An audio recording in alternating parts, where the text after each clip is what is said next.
Al-Fatihah. أعوذ بالله من الشيطان الرجيم بسم الله الرحمن الرحيم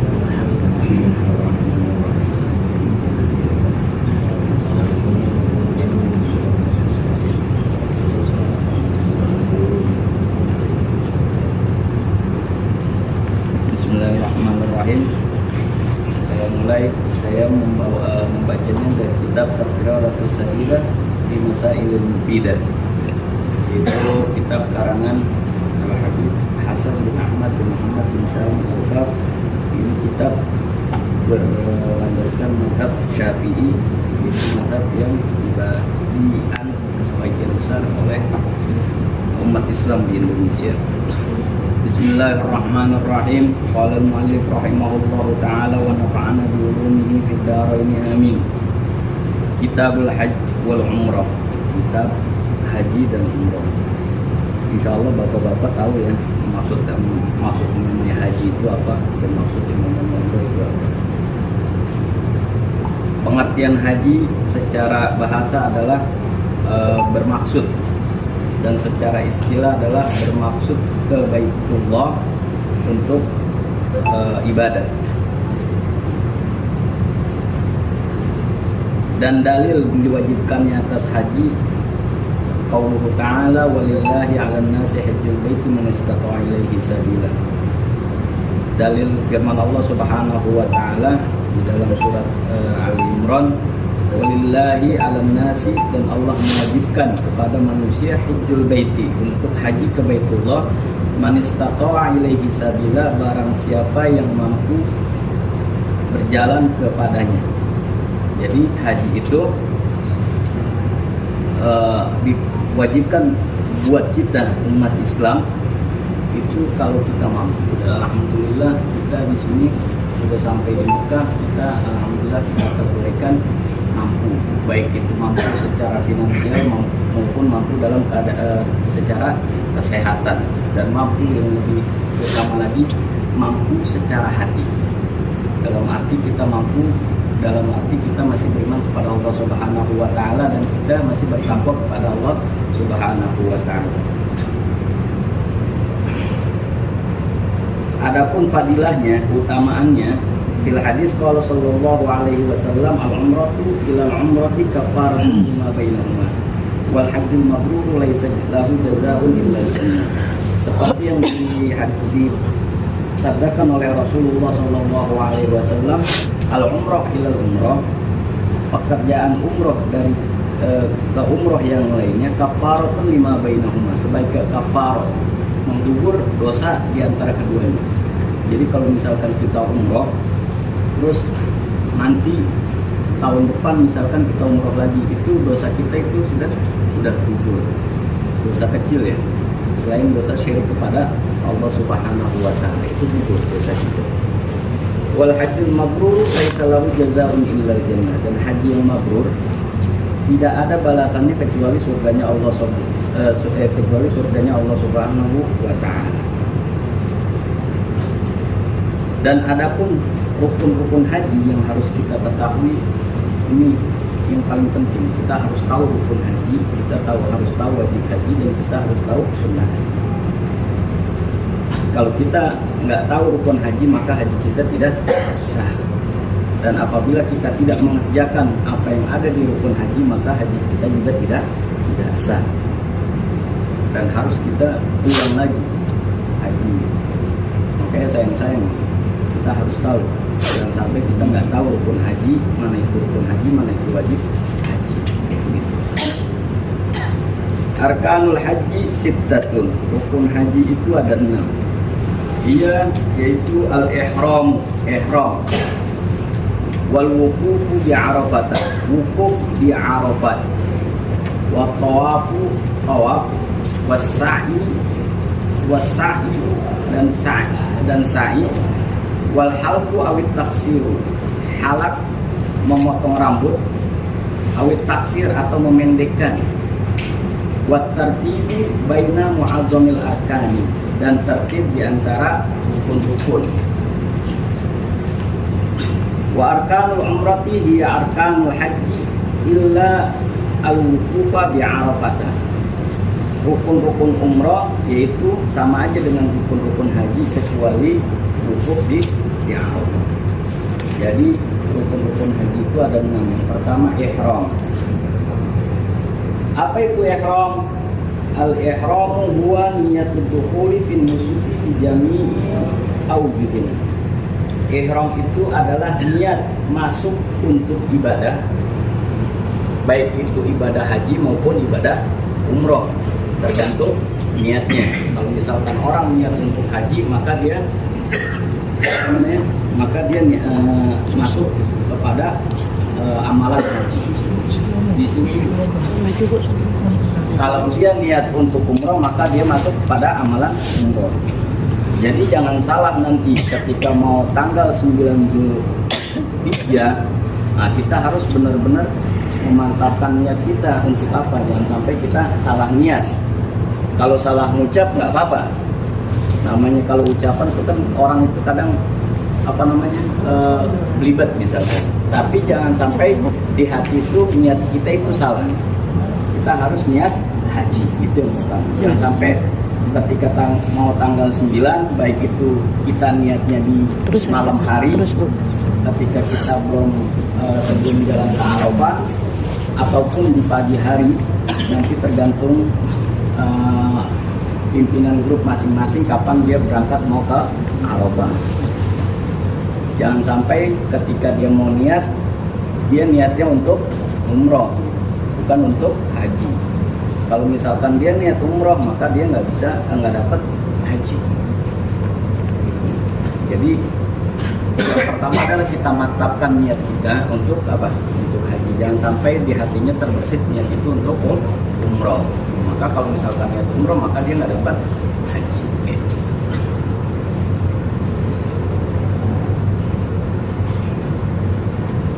Yang pertama adalah niat untuk niat ihram. Kaifiyatun niat suci. Nanti takut ada yang datang lagi. Terus saja. Cara niat untuk ibadah. Tidak boleh situ, Bu. Tidak boleh. Nanti ada yang datang. Al-haji awil umrohi. Niat haji ataupun niat umroh. Karena niat ini wajib hukumnya. Kata Rasulullah Sallallahu Alaihi Wasallam, innamal a'malu binniyat. Segala sesuatu itu tergantung niatnya. Ya, gitu. Jadi kalau misalkan ada orang pakai pakaian ihram tanpa dia niat, maka nggak sah. Sama kita sholat. Kita takbiratul ihram, nggak ada niat di hati kita untuk sholat apa, maka nggak sah. Karena segala sesuatu itu harus didahului dengan niat.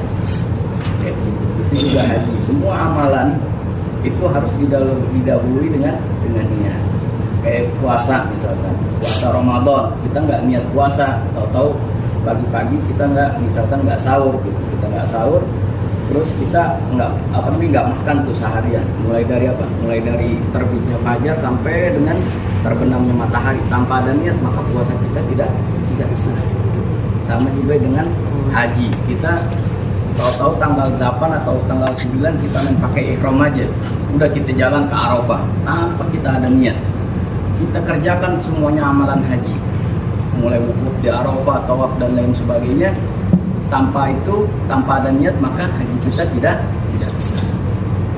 Dan tempatnya niat itu adalah di hati. Jadi selain kita disunahkan talafut atau mengucapkan niat, kita juga harus menanamkan niat kita di hati. Adapun cara untuk niat, iza arada ayyahujja yanwi biqalbihi wa yakunu bilisanihi sirran. Apabila dia ingin berhaji, maka dia niat di dalam hatinya dan dia mengucapkan dengan lisannya sirran, secara pelan-pelan. Nawaitul hajja wa ahramtu bihi lillahi ta'ala labbaik Allahumma bihajjatin. Niatnya itu adalah nawaitul hajja wa ahramtu bihi lillahi ta'ala labbaik Allahumma bihajjatin. Biar supaya kita bisa bisa gampang mengucapkan, kita coba baca bareng-bareng ya.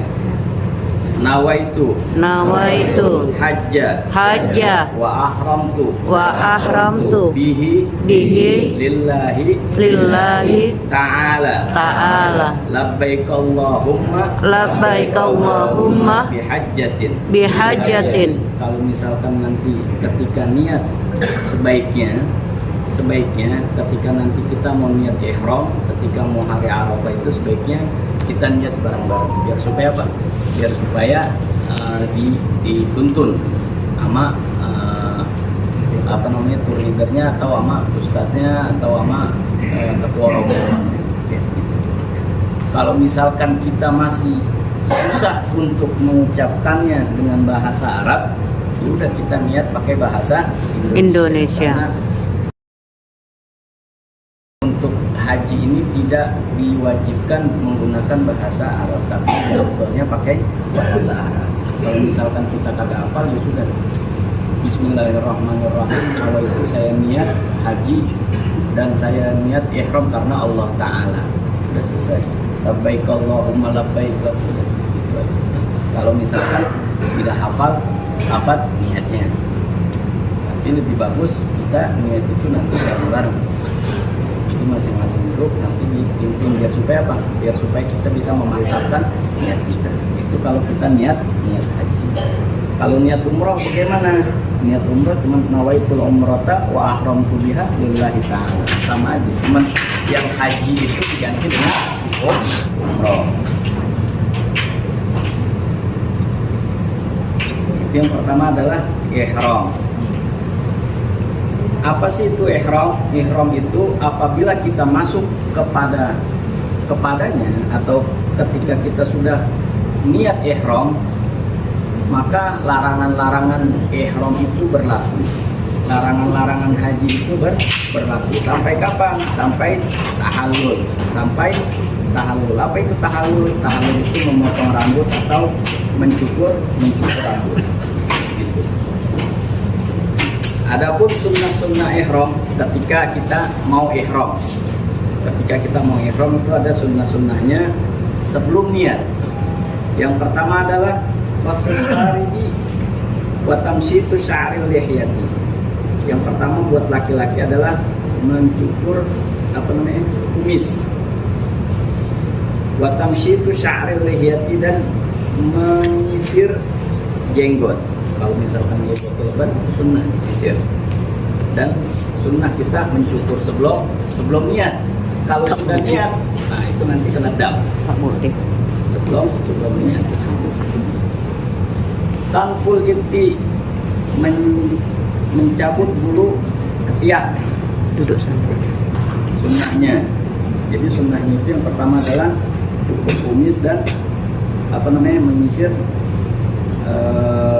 menyisir jenggot buat yang laki-laki. Terus yang kedua, tanful ibti mencabut bulu ketiak laki-laki dan perempuan. Yang ketiga, qalmul adhafiri menggunting kuku laki-laki dan perempuan. Terus yang keempat, halqu sya'ril anati mencukur bulu rahasia laki-laki dan perempuan. Al-ghaslu lil ihrami mandi untuk ihram. Jadi sunnah kita mandi sebelum ihram. Gitu. Terus yang keenam, lubsu izarin waridain jadidaini au abyadaini summa maghsulaini. Memakai sarung dan rida, sarung dan selendang. Jadidaini yang baru, abyadaini warna putih, summa maghsulaini dan sudah dicuci. Nah, sekarang boleh nggak kita pakai kain ihram yang ada? Boleh, tapi sunnahnya dicuci. Yang ketujuh, tatyibul badani dunar ridai. Yang ketujuh sunnahnya sebelum kita ihram itu apa? Tatyibul badani, memakai wewangian di badan. Dunar ridai, bukan di rida. Jadi sebelum kita sunnah tuh pakai mungkin deodoran atau apa itu boleh sebelum kita niat, tapi di badan, bukannya di mana? Di Bukannya baju. Di kain ihram. Kalau misalkan di kain ihram nanti ketika kita pakai itu boleh, masih boleh. Tapi nanti ketika rida kita, apa namanya, selendang kita yang kita pakai ini disampirkan, kita taruh lagi, terus kita pakai lagi, itu dianggap kita pakai wewangian, kayak gitu. Nah sekarang kalau misalkan kita pakai wewangian di mana, di badan, terus nempel wanginya gitu di ini, nggak ada masalah. Yang penting pakainya kita di badan, bukannya di lidah ketika awal pakai, kayak gitu. Begitu juga orang perempuan boleh pakai apa namanya ini di badan, tapi dan dia nggak boleh apa namanya, boleh nggak ganti baju, boleh. Kayak gitu. Lubsun na'laini. Yang kedelapan adalah memakai sendal. Buat yang laki-laki. Kalau yang perempuan boleh juga pakai sendal, cuman dia harus pakai apa? Harus pakai kaos kaki. Karena apa? Karena kaki termasuk aurat. Karena ihramnya orang perempuan itu jami'u badaniha illal wajhi wa kaffain. Semua badannya kecuali telapak tangan dan muka. Makanya kalau misalkan nanti orang perempuan ihram itu nggak boleh pakai cadar atau nggak boleh pakai apa namanya? Masker. Nggak boleh. Nah, gimana kalau misalkan dia nggak mau kelihatan gitu, nggak mau kelihatan misalkan mukanya, ya dia bisa pakai apa nih? Dia bisa pakai topi, terus habis gitu ditaruh apa nih? Kayak ini gitu ya. Yang penting nggak nempel di mana? Nggak nempel di muka, itu boleh. Kalau misalkan dia nempel di muka, nah itu nggak sah. Kayak gitu.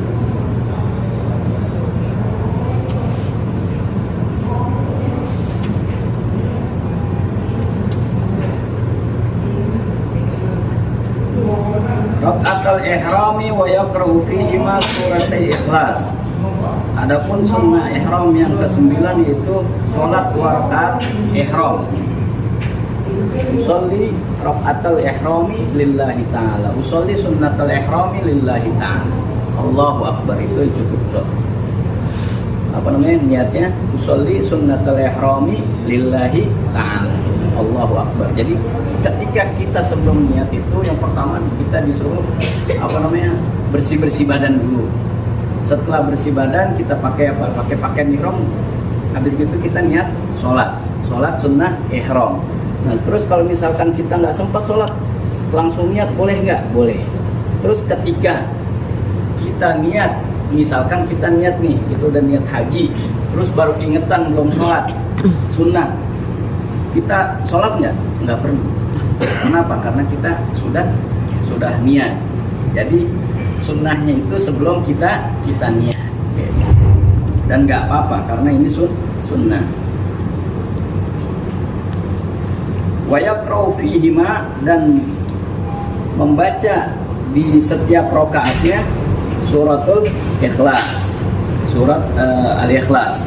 Jadi setelah Fatihah baca surat Al-Ikhlas rakaat pertama, atau rakaat setelah itu rakaat kedua juga baca Fatihah surat Al-Ikhlas. Dan ada juga yang disunnahkan membaca surat apa? Yang pertama surat Al-Kafirun, yang kedua surat Al-Ikhlas. Terus kalau misalkan nggak baca surah, boleh nggak? Boleh. Yang penting dia baca Fatihah, karena Fatihah itu rukun daripada sholat, kayak gitu.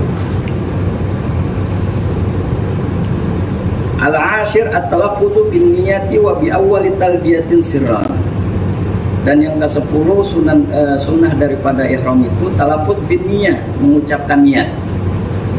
Bi awwali talbiyatin sirran, dan diawali dengan talbiyah secara sir, pelan-pelan.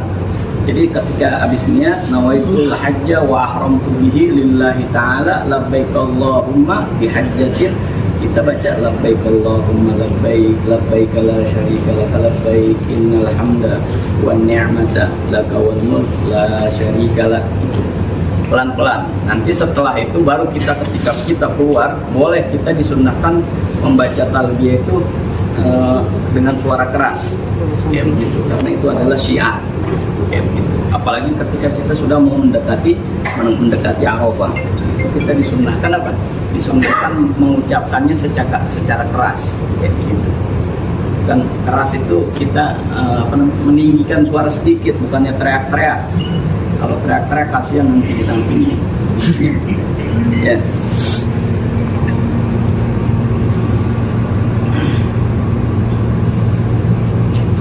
Terus qaumuhun yang ke-11, qaumuhun niyati 'inda ibtida'i sir wa huwa mustaqbilul qiblah. Dan ketika berniat itu disunnahkan itu menghadap kiblat. Jadi ketika kita mau mau niat itu kita disunnahkan menghadap kiblat. Berarti kemarin kiblat kita kebetulan di sini. Menghadap kemana saya nggak tahu dari orang. Pokoknya menghadapnya ke Ka'bah. Kayak gitu. Itu sunnah. Kalau misalkan nggak bisa ya sudah menghadap kemana aja kayak gitu. Adapun rukun yang tadi rukun yang pertama, adapun rukun yang kedua al-wuqufu bi Arafah, wukuf di Arafah. Wa huwa ruknul 'azamu fil haji, dan ini adalah rukun yang paling besar di dalam haji.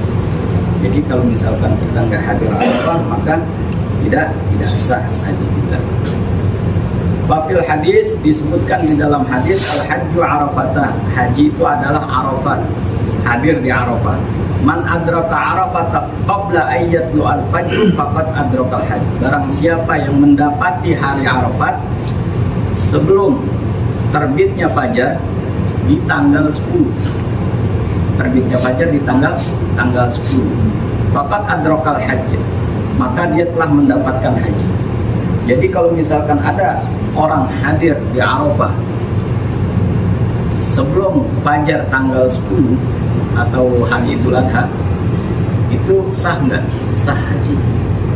Misalkan dia datang nih nyampe Arafat maghrib misalkan, di tanggal 9 dia jalan nih nyampe Arafat maghrib, atau nyampe Arafat jam 12 malam, di malam tanggal 10, bukan di malam tanggal 9, di malam tanggal 10. Sah nggak haji? Sah. Walaupun dia hadir tengah malam di malam tanggal 10. Nanti ada waktu afdolnya ada. Tapi waktu jawaznya, waktu diperbolehkan itu Arafat itu mulai kapan? Mulai di tanggal 9. Mulai tanggal 9 sampai dengan fajar tanggal 10. Kalau misalkan ada orang misalkan tolak, dia hadir di Arafat jam 9 malam, di tanggal 10 dia masuk ke Arafat, terus dia keluar lagi dalam keadaan dia niat untuk haji, maka hajinya sah. Waqad warada, dan diriwayatkan di dalam sebuah hadis, a'dhamuz zambi man waqafa bi Arafat wa dhanna anna Allah lam yaghfir lahu. Dan sebesar-besarnya dosa bagi orang yang wukuf di Arafah dan dia menyangka bahwa Allah tidak mengampuni dosanya. Jadi insya Allah terima haji kita ketika kita hadir di Arafah. Yakinlah bahwa dosa-dosa kita itu dia diampuni oleh Allah Subhanahu wa Ta'ala. Walaupun kita nggak berdoa, walaupun kita nggak mengucapkan doa, insya Allah doa kita akan diampuni oleh Allah Subhanahu wa Ta'ala.